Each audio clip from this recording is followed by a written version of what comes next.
Şimdi mən özümə, Ayaz müəllim, biz uşaq idik, həmişə oturub retro kinozalını gözləyirdik ki, bugün Ayaz müəllimi görəcəyik, Ayaz müəllim bir filmdən danışacaq, məsləhət edəcək və biz filmə baxacağıq. Və mən düşünürəm ki, bugün bizim nəslə maraqlıdır ki, Ayaz müəllim bugün nə edir? Bugün mən sənədli film çəkirəm. Bədii film çəkməyə də planlarım var. Senari üstündə işləyirəm. Sənədli film çoxdanki arzum idi. Bu xatirələr üstündə elə 30 ildir ki, Qərbi Azərbaycandan, yəni Ermənistandan Azərbaycanlıları qollayıblar. Bu adamları ki, hələ bunlar sağdır. Mən yığmışam artıq 150 qədər adamdır və onlar xatirələri necə bu baş verir, belə bir filmdir. Bədii film planlarındadır. Studiyada, hazırda burada Azərbaycan Film Studiyasında işləyirəm. Dərs deyirəm Cəsət Universitetində, yəni Elmlər Akademiyasında işləyirəm. Yəni bir neçə yerdə işləyirəm. Yəni fəaliyyət davam edir. Bəli, təbii. Mənim üçün işləmək qeyri-mümkündür, yəni. İndi belə bir sual vereyim. İndi hamı Azərbaycan kinosunun bugünündən danışır. Bu tək mənə maraqlı deyil. Düşünürəm ki, bütün sizi sevən, sizi tanıyan insanlara da maraqlıdır ki, siz Azərbaycan kinosunun dünənisiniz. Və ümumiyyətlə sual kimi, dünənisiniz yoxsa sabahısınız? Bugünü niyə görə demirəm? Çünki mesela cəmaət bilmir, mən bilirəm ki, sizin Ehram TV adlı bir filmimiz var, Üçbucaq TV adlı bir filmimiz var. Sadəcə ondan əvvəl Yarasa filmi var. Yarasa heç, Yarasıdan biz Ayaz Salayevi tanıdıq, bütün dünya tanıdı. Yəni bugünü məsələn. Bugün mən sizə belə bir şey deyim. Mən özüm haqqında heç nə danışa bilirəm. Mən dünəniyəm, İsrail'inki günüyəm, yox sabahki günüyəm və s. Amma şəxsən mən Azərbaycan kinosunun gələcəyi haqqında düşünürəm. Bu haqda düşünürəm.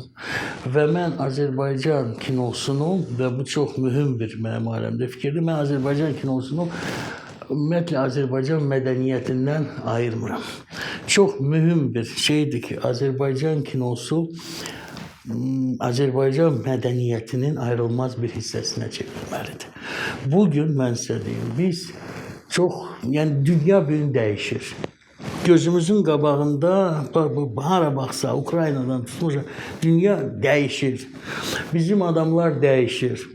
Mənim məsələn tələbələrim var. Elə gözəl insanlardır, gənclərdir ki, onlar çox mən müsbət yanaşıram. Yəni nəsil dəyişir, hər şey dəyişir və bu yeni bir dünyada Azərbaycan mədəniyyəti və onun içində Azərbaycan kinosu özü haqqında düşünməlidir ki, o necə olmalıdır. Bu haqda mən çox ciddi düşünürəm. Və mən düşünürəm ki, böyük bir, onu bilirsiniz necədir, onu sənət adamlarımız, mən burada müəllimlik eləmək istəmirəm, amma mən fikirlərimi söyləyim. Sənət adamlarımız bunu düşünməlidir. Onu düşünməlidir ki, böyük bir tarixi dövr sona çatdı. O tarixi dövr onda başladı ki, hələ 19-cu əsrdə Azərbaycan Rusiya daxil oldu və 91-ci ildə Rusiyadan çıxdı. Və bizim mədəniyyətimiz Mirzə Fətəli Axundovdan tutmuş, ta məsələn bilmirəm, Azərbaycan kinosuna qədər o mühitdə formalaşıb. O mühitdə püxtələşib. O mühitdə bir böyük bir, amma qapalı, böyük bir hissəsi idi. Məkanın mədəni və coğrafi, mədəni, siyasi onun hissəsi idi. İstər istəməz bu mədəniyyət, onun ədəbiyyatı, kinosu, teatrı və s. bu şəraitdə qurulmuşdu. İndi bu qurtardı, bitdi. Azərbaycan birbaşa dünya ilə ünsiyyətdədir.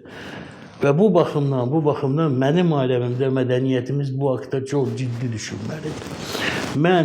Amma buna bir çox adam elə hazır deyil. Bir çox müstəqillikdən sonra çəkilənmə adlarını çəkməyəcəm. Azərbaycan filmlərinə baxırsan, görürsən ki, orada Sovet həsrəti var. SSR həsrəti var. Bugün də bu ideologiya var və mən bu ideologiyanın birinci nömrəli düşməniyəm. O o ideologiya ki, deyir ki, bu hayır, bak, keçmiş Bakı, hamı bir yerdə yaxşı yaşayırdı, belə beylərlə, və s. Sovet ayıb olsun, Sovet dövrü və s. Və onun tam əleyhinə. Biz gələcəyə baxmaq lazımdır. Gələcəyə cəsarətlə baxmaq lazımdır. Özündə cəsarət tapıb gələcəyə baxmaq lazımdır ki, bəli, gələcək istədiyimiz kimi deyil, bəlkə də gənclər bizə oxşamır.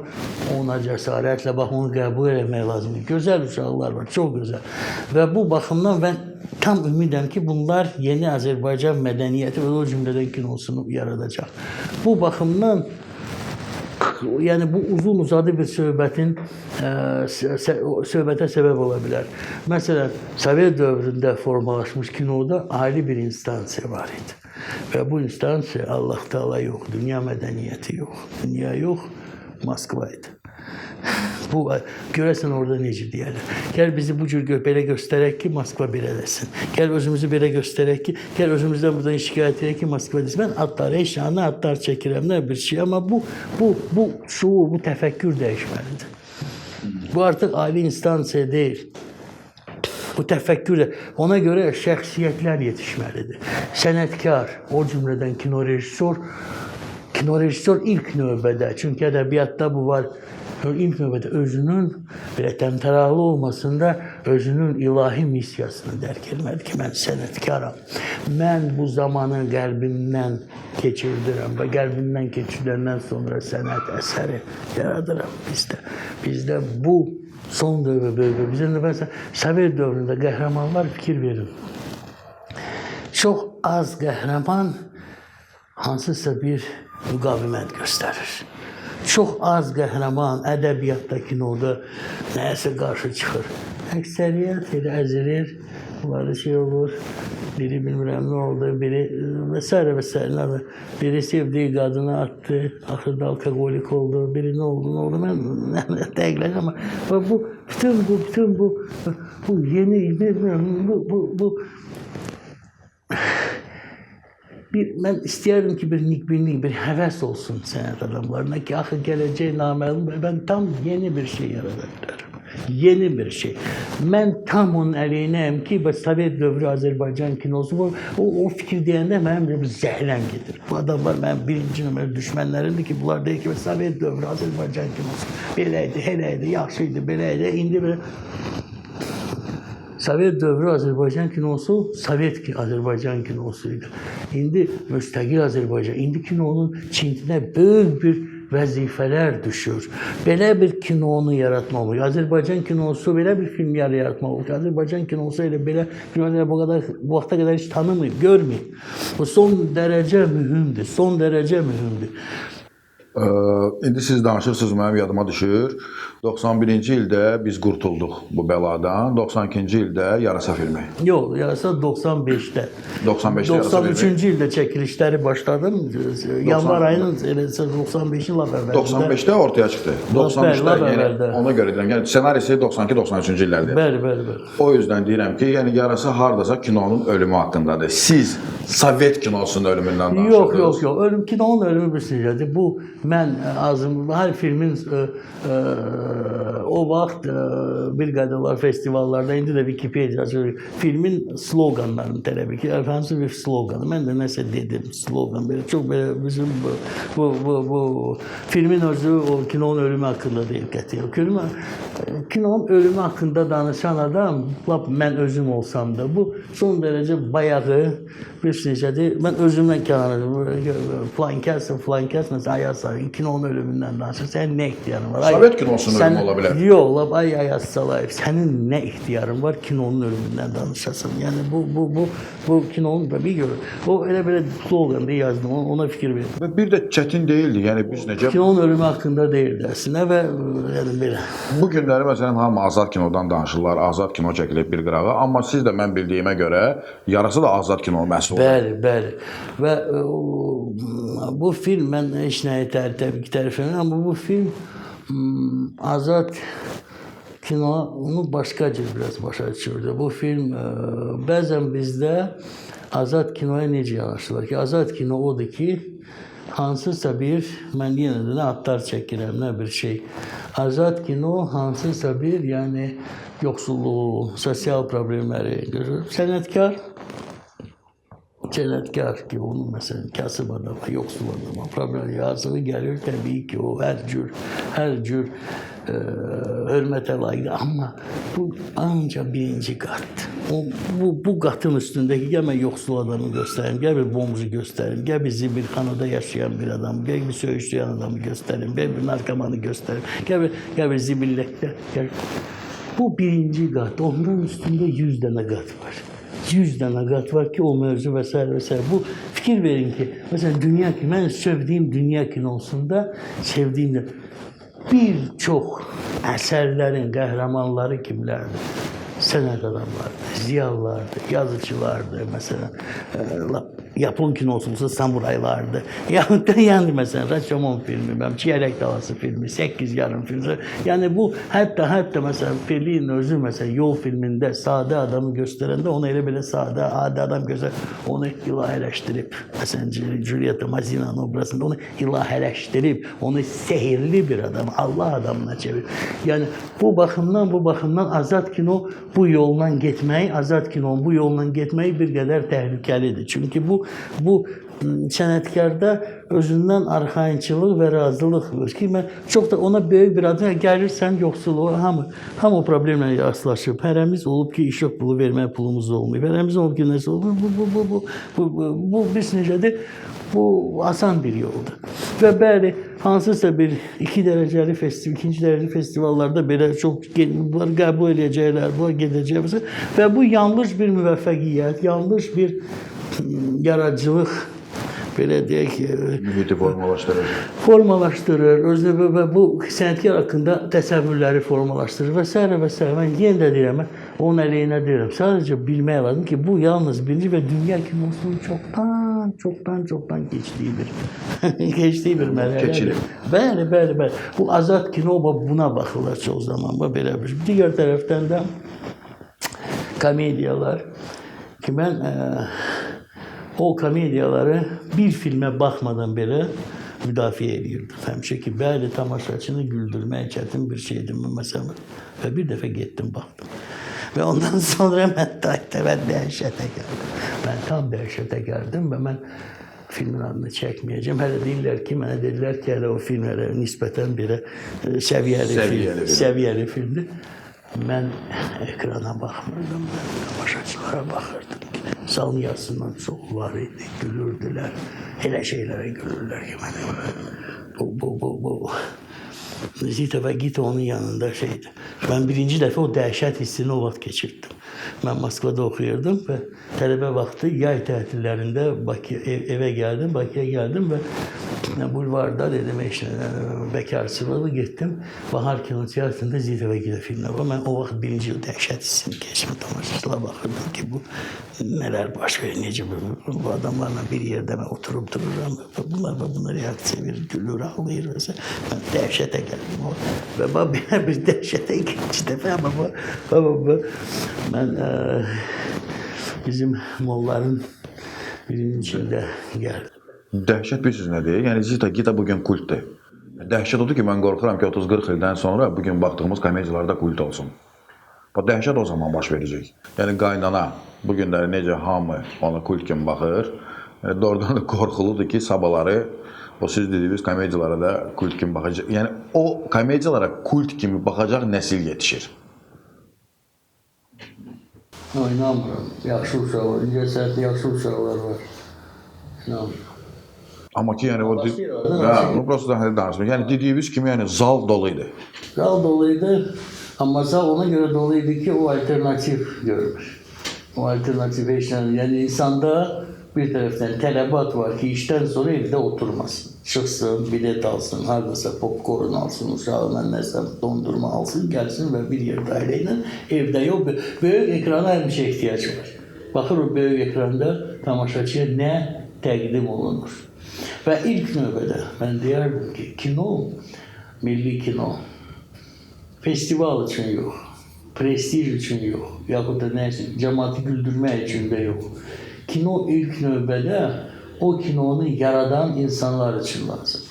Çünkü buna fikir veririm. Talebelerim var. Baş İncəsənət Üniversitesi'nde büyük bir fark var. Öten tələbələr, geçmişte olamayan tələbələr ve indiki tələbələr. Oraya gedəndə benim həqiqətən ürəyim açılır. Həqiqətən ben oradan hiç vaxt getmeyeceğim. Bakın bakmayarak ki orada ne madde bir şey var. Yani adam ürəyi niye göre bak bakırsan ki bak gelir tələbə birinci kursda ve gözün qabağında bu daxilən zənginləşir. Ve bir neçəsində hamıda yok. Tabii ki bütün dünyada belədir ki ancak seçilmiş bir neçə adamdan sonra nəsə olur. O bütün ben okuduğum ki Moskva'da kimdeyim sonra aynı şeyden her yer. Bunlarda zaman hakkında öz sözünü demək istəyi yaranır. O isteği yaranır. Ve bu adamı hele zenginleştirir. Ve ne kadar çok bizim ülkemizde, bizim halkımızda zaman hakkında derinden öz sözünü demeyi isteyen adam varsa çok olsa o kadar da cemiyet inkişaf edecek. O kadar da cemiyeti inkişaf ettirir. Bu sadece talebelerim var. Hele mesela kinoda bir adların çevirə bir diplom işi var ki mesela ki ötəlerdəki bu mesela kinematografi kinoşünaslıq kafedrasına fərq vardı belə bir orada diplom yazılsaydı mesela. Yaxud insanlarda zaman hakkında bedi dille sözünü demeye istek olanda ve bu adamlar bir cemiyet gibi, bir icma gibi, bir təbəqə gibi formalaşanda bunlar cemiyete çok şey, halka, ülke çok şey verirler. Esas odur. Sen zaman hakkında düşünürsen, sen zamanı derk edirsən, bu son derece mühim bir şeydir. Düşünmek, düşünmek. Rus şairi Zabolotski var, onun şeyi var, duşa обязана трудиться день и ночь. Can yoksa ruh zahmet çekmelidir. Gece gündüz ve bu hayatın manası budur. Her bir insan ve bu başka adamlara, yaratıcılıkla meşgul olmayan adamlara da ister istemez öz enerji tesirini gösterecek. Ki her bir insan öz iş yerinde, kendi süpürsün, öz iş yerinde şahsiyettirse ve özünü ifade edirsə, o düşünürsə özü hakkında, ailesi hakkında, uşağa verdiği terbiye hakkında vesaire mesela ölümü hakkında, dünyaya gelme mevzuları düşünürsə bu son derece məzmunlaştırır, hayatı son derece məzmunlaştırır ve onu da diyeyim ki vəziyyət daha ciddidir. Vəziyyətin ciddiliği ondan ibarətdir ki ben inanmıram ki dünyada hamı Azerbaycan'dan bunu istiyor. İnanmıram ki her bir nece senetin içinde rejissorların sonrası yarış var, bakanlık var. Dünyada da ülkeler arasında böyle bir şey. Ülkeler. Ve bu istemem bazen ona göre bazen bizim medeniyetimizi ya etnografik şeyleri halini tahsis etmeye çalışırlar ya da o yazık adamları göstermeye ki ve bunların seviyesi budur ki bir rejissor ve biz xüsusilə Müslüman ülkelerinden olan senet bununla bağlıdır. Yazık adamı göstermeye, sosyal problemi gösterirse İran kinosu onu vaxtında başa düşüp ve artık kalkıp orada artık bir umumi bir daha beşeri şeyler son iller güzel çıkır. Bağışlamak mesela yahut nasıl böyle yani aslında bir manevi bakımdan yavaş ama yine de çok sevdiğimiz ve bugün Azerbaycan kinosuna çok büyük tesiri olan İran kinosunda görürsen ki İran'ın özünde çok zengin ziyaları var ki o ziyalar ekranda öz əksini tapmır. Tarkovski Stalker filmine bakanda biz görürük ki o Rusya'da o zaman 80'ci yıllar ne seviyeli ziyalılar yaşıyordu ki bunları Tarkovski ekrana getiriyor. Alim biri yazıcı yani bunun problemi nedir yazıcının ilhamı qaytarmaq. Alimin problemi nedir? Dünya problemi. Dünya hakkında özüne getmir. Özü için nəsə istemeye getmir. İstəyir yani Stalker'da özü hansı niyetle oraya gelir ki bu o derecede Rusya'da olan o ruhani böyle diye seviyeni o vaxt o ziyalılar arasında o seviyeni ele gösterdi ki mesela ben Azerbaycan kinosunun ilk növbədə bunu da görürüm. Bu vəzifəsini ben ilk növbədə görürüm. Yani ben kinosu bu haqda düşünməlidir və sənətin bir hissəsidir.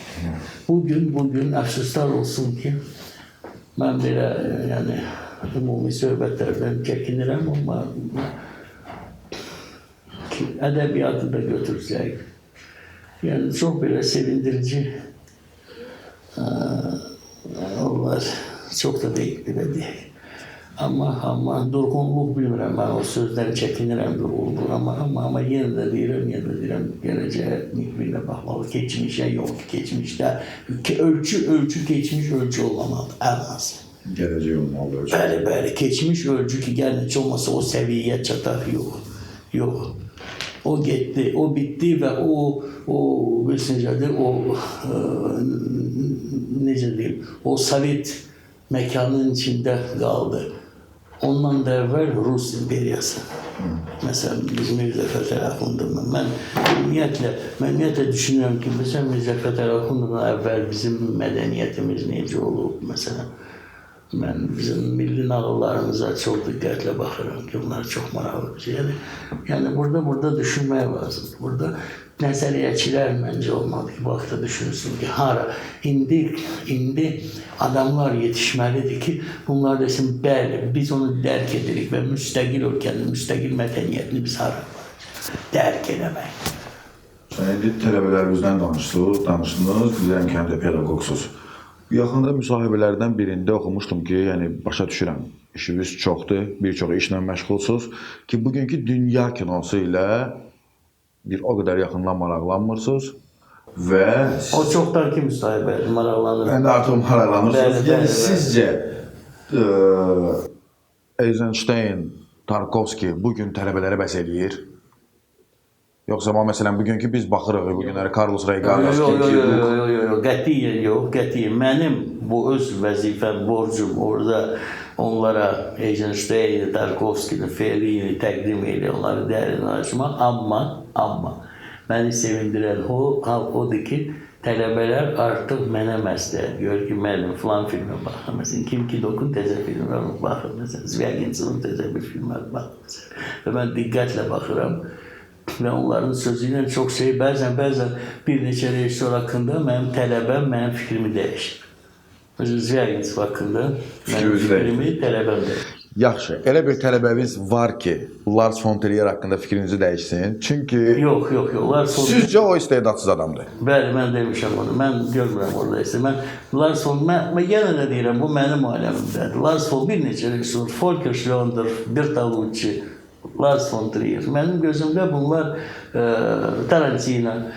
Mənim gözümdə bunlar, necə deyim, bunlar gözəl bir kino. Necə eləmək lazımdır, sadəcə qanat yoxdur bunlarda. Yəni belə elə bil ki, çox necə deyim, bir insandır, gözəl görkəmi var, gözəl də geyinib, hər şəməlin gen eləyəndə görsün ki, ürəyi silikon ürəkdir. Eyni fikri bu yaxınlarda, çox yaxın zamanlarda, harca bir ay bundan əvvəl Morricone Tarantino haqqında dedi ki, dünyada tanıdığım ən istedadsız rejissor Tarantino'dur.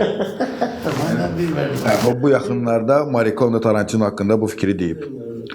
Belə bir ənənəvi sualımız var bizim. Ümumiyyətlə bizim söhbət elə, kiminə ki söhbət edirik. Əsasən yəni bilmirəm bəxtimizdəndir ya ümumiyyətlə mən bu proyektdə olandan elə insanlara rast gəlirik ki, bütün ailəlik hamısı sənətlə məşğuldular. Və mən bilirəm ki, siz həm də kino tənqidçisiniz və düşünürəm ki, Azərbaycanda bir nömrəli kino tənqidçilərindən birisiniz. Leylinin şeirlərini tənqid edirsiniz? Nəyi? Leylinin şeirlərini tənqid edirsiniz. Yəni belə bir münasibətiniz var aramızda? Yox.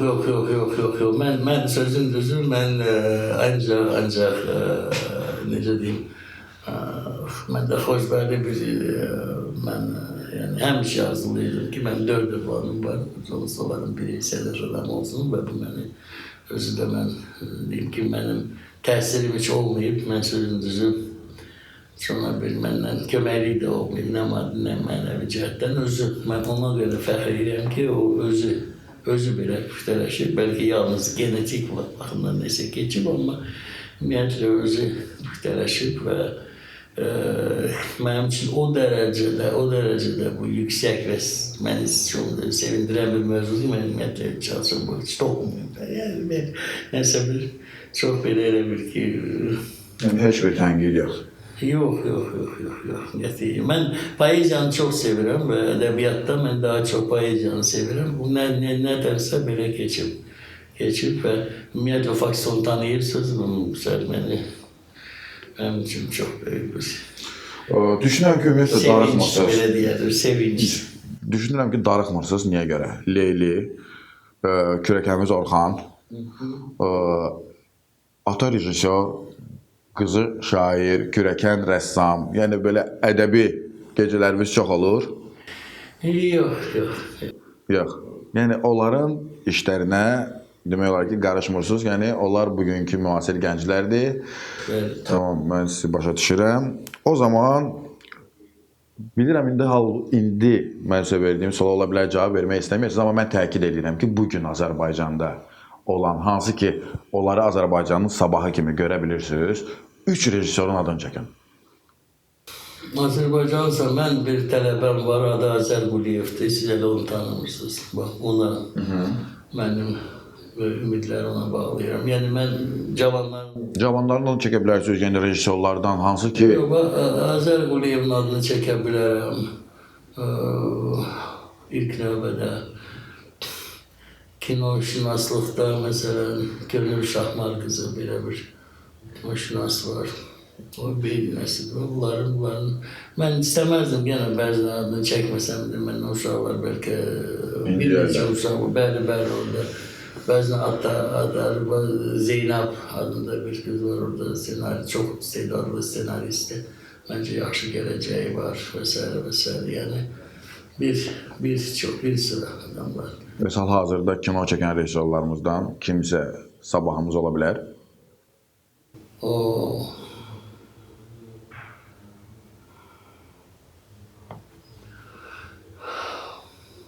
Mən sabah haqqında fikirləşirəm, həqiqi sabah haqqında. Tamam, məni qane elədi. Ya, isim deyil, yox. Məni qane elədi. Çox sağ olun, Əzman.